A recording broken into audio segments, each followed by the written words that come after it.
I just want to go home. I just want to be home. What do you do if you're security crying behind the car? Damn. I just want my blanket. You just want your blanket. You gotta get out of here. I didn't sing too much. This can't tell me nothing. That's why when be talking tough, I said, man, just save it. I didn't sing all that.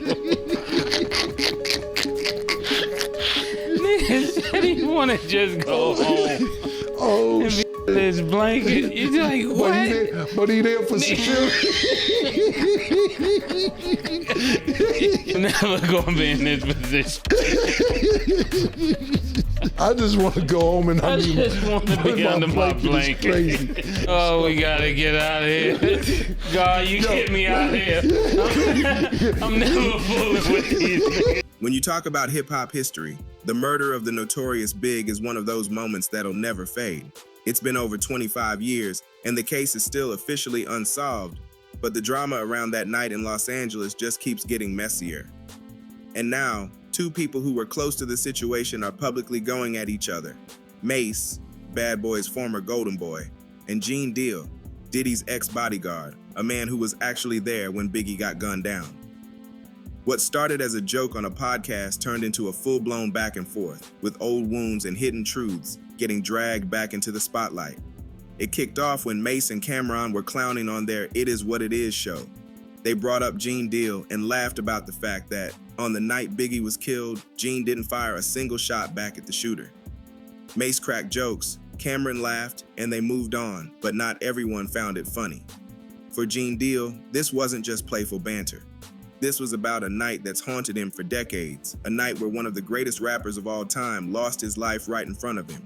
To him, Mase wasn't just poking fun, he was questioning his manhood and his loyalty in the middle of one of the most tragic events in hip-hop history. So Gene fired back, and he didn't hold anything back either. He called out Mase directly, telling him to be a man if he really had something to say, and stop hiding behind jokes and slick comments.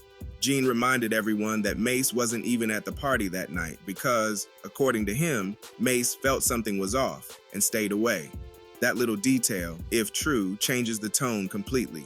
Instead of being side by side with Biggie in those final moments, Mase was somewhere else, maybe trusting his gut, maybe avoiding danger, but either way, not there. Trying to picture your facial reaction to I just want to go home. Yeah. Oh, shit. Yeah. If my security holding me down in Cali, it's somebody, the #1 rapper in the world get killed, you're telling you, I just need to want to go home. And the second top artist in the world, which is Mase, about to be #1. That's what I'm saying. I wonder his face because I'm like, if y'all let me do that to Big, I don't stand a chance.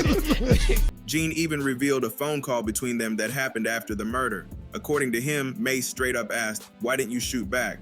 Gene said he flipped it right back on him. "Why weren't you even there?"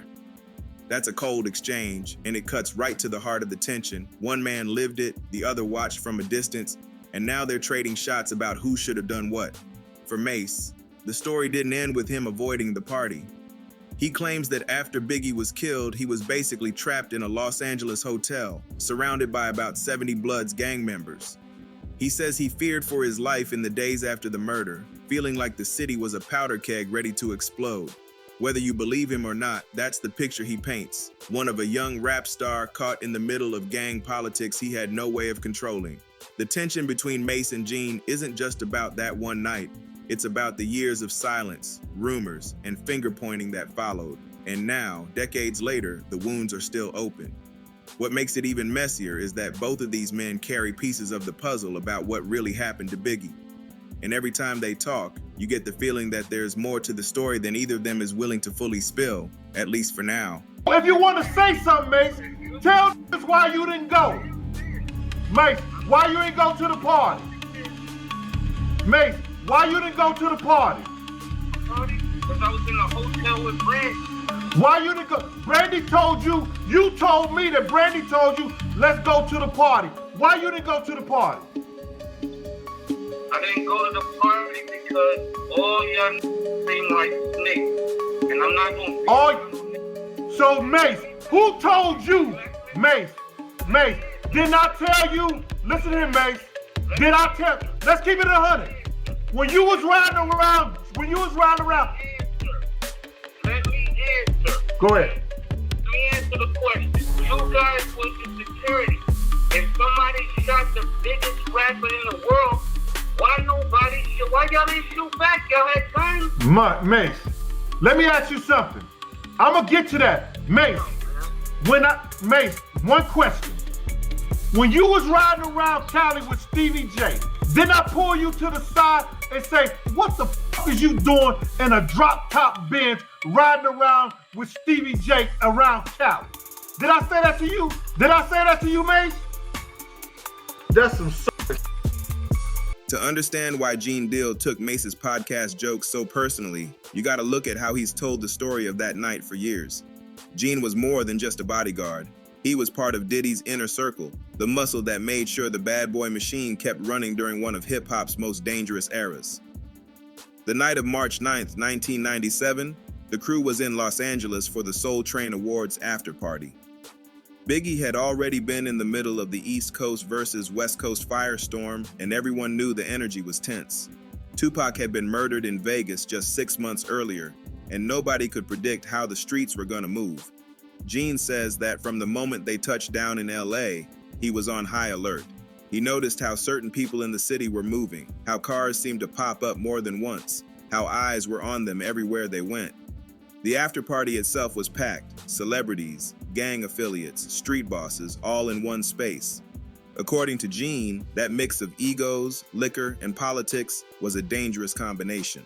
This is where he says Mase and Stevie J come into the picture in a way that still bothers him. Gene has claimed before that earlier in the night, Mase and Stevie J were acting reckless, flashing jewelry, talking slick, and basically making themselves targets. In a city like LA, especially back then, that kind of flex could turn a tense night into an outright problem. Gene's theory is that their behavior made the bad boy camp look like they were asking for trouble, and that it contributed to the hostile environment that followed. Say, if you gonna say something, be man of motherfucking nothing to name names. When I tell a motherfucking story, Rex, I tell it with the names. These I ain't worried about none of this, dog, because it can happen to anybody. If they can get Martin Luther King, if they can get the President Kennedy, they can get to anybody. It's easy to tell a motherfucker the truth than to call me a lie. Everybody trying to go viral. Everybody trying to go viral. Everybody trying to go viral out here. Yeah. When Biggie decided to leave the party, Gene says he was doing what he always did, scanning the scene, checking for threats. Big was in the passenger seat of a Chevy Suburban, and Gene was following in another car.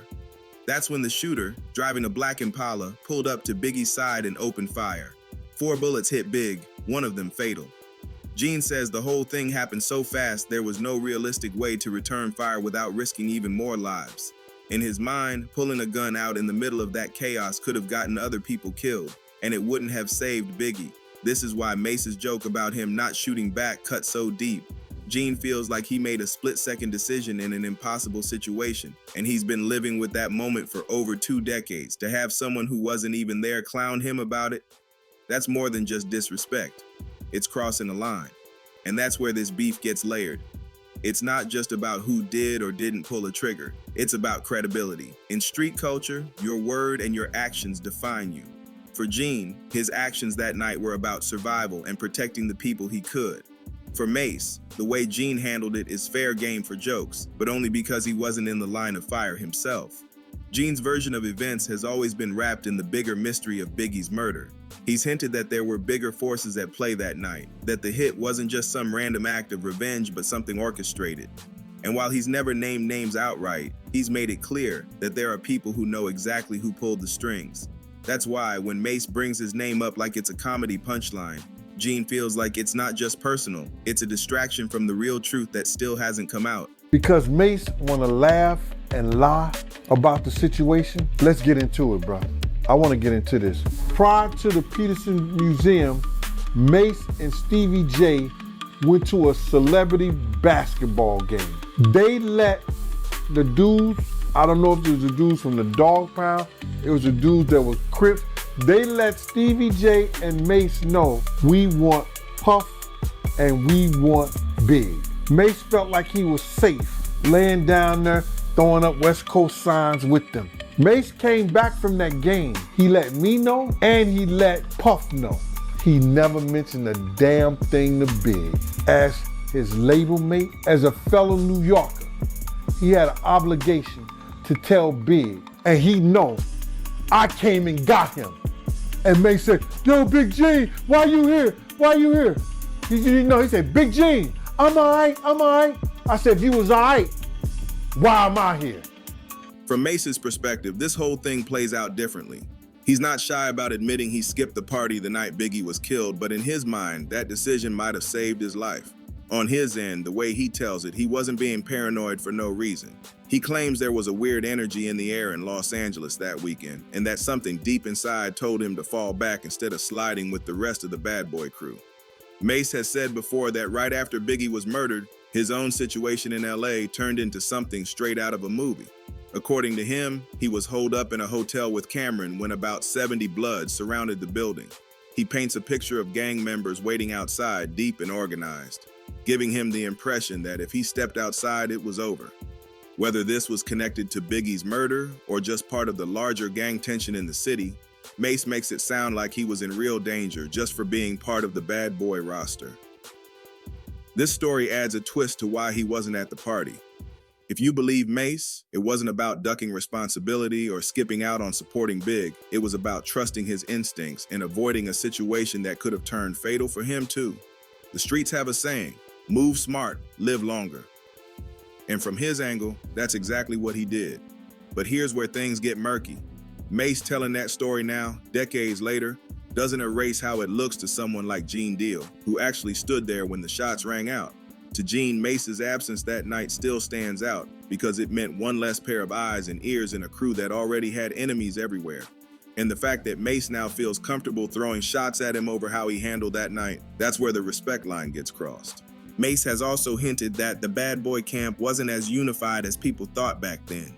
He's talked about moments where tensions ran high between artists, producers, and security, and how not everyone saw eye to eye on how to move in hostile environments. In his telling, his absence wasn't about being scared. It was about not trusting the setup. He's even said that there were signs people ignored that night, signs that the vibe wasn't right and that a hit could be coming. Still, his hotel story hasn't convinced everybody. Some think it's just a convenient excuse to explain why he wasn't in the mix when one of hip-hop's biggest tragedies went down. Others believe him completely, pointing out that in gang-heavy cities, especially in the late 90s, things could turn ugly for outsiders in the blink of an eye. Either way, the clash between his version of events and Gene's lived experience is what keeps this beef alive. Mase feels like he had his own life or death situation that night, while Gene feels like he was left to carry the weight alone. And now, instead of showing mutual respect, they're trading shots on camera and online. What makes this back and forth between Mase and Gene Deal so explosive is that it isn't just two grown men trading insults. It's two key voices from a night that still has unanswered questions. Biggie's murder remains unsolved, and every time someone who was connected to that night speaks up, people hope they'll finally drop the missing puzzle piece. But instead of bringing new clarity, moments like this just stir the pot, making the lines between truth, memory, and personal pride even blurrier. For Gene, his position is clear. He was in the heat of it, living through a situation where seconds meant life or death. He's carried the weight of that night for decades, and in his mind, he's got nothing to prove to someone who wasn't there. Every time he's told the story, he's hinted at larger forces pulling strings that night. Forces tied into the East Coast versus West Coast feud, industry politics, and maybe even law enforcement looking the other way. But the deeper you go into Gene's words, the more it feels like he's still holding something back, either out of loyalty, fear, or simply not wanting to open certain doors. Mase, on the other hand, moves like he's finally ready to speak his mind, but on his own terms. He's built a new lane for himself with his podcasting, where he can mix humor with serious commentary. By laughing at Gene's role, he's not just cracking jokes, he's making a statement about how he views that night and the people in charge of security. But the problem with jokes in situations like this is that they cut deep. In the streets, laughing at someone's perceived failure, especially in a life or death moment, can turn into a straight disrespect issue. And there's a bigger layer here. Every time one of these two speaks, it adds fuel to the conspiracy theories around Biggie's death. Fans and bloggers dissect their words, looking for hints that point to who really orchestrated the hit. Was it West Coast retaliation? Was it tied to gang politics in LA? Was it an inside job with industry fingerprints all over it? The truth is, both Mase and Gene probably know more than they'll ever say on a podcast or in an interview. And maybe that's why this beef feels so loaded, because it's not just about ego, it's about secrets. The irony, both men have the same thing in common. They're survivors from an era where plenty of others didn't make it out. Yet instead of joining forces to clear Biggie's name or push for justice, they're publicly clowning and calling each other out. And while it makes for good headlines, it also keeps the focus off the bigger, uglier truth. That one of the most high-profile murders in music history still hasn't been solved. For the culture, it's bittersweet. On one hand, hearing these stories keeps Biggie's memory alive and keeps the conversation going. On the other hand, the way it's happening, through petty shots and podcast moments, just feels like another missed opportunity for real answers. And until those answers come out, moments like Mase versus Gene will keep popping up, keeping the case alive in public conversation, but maybe never moving it closer to the justice it deserves.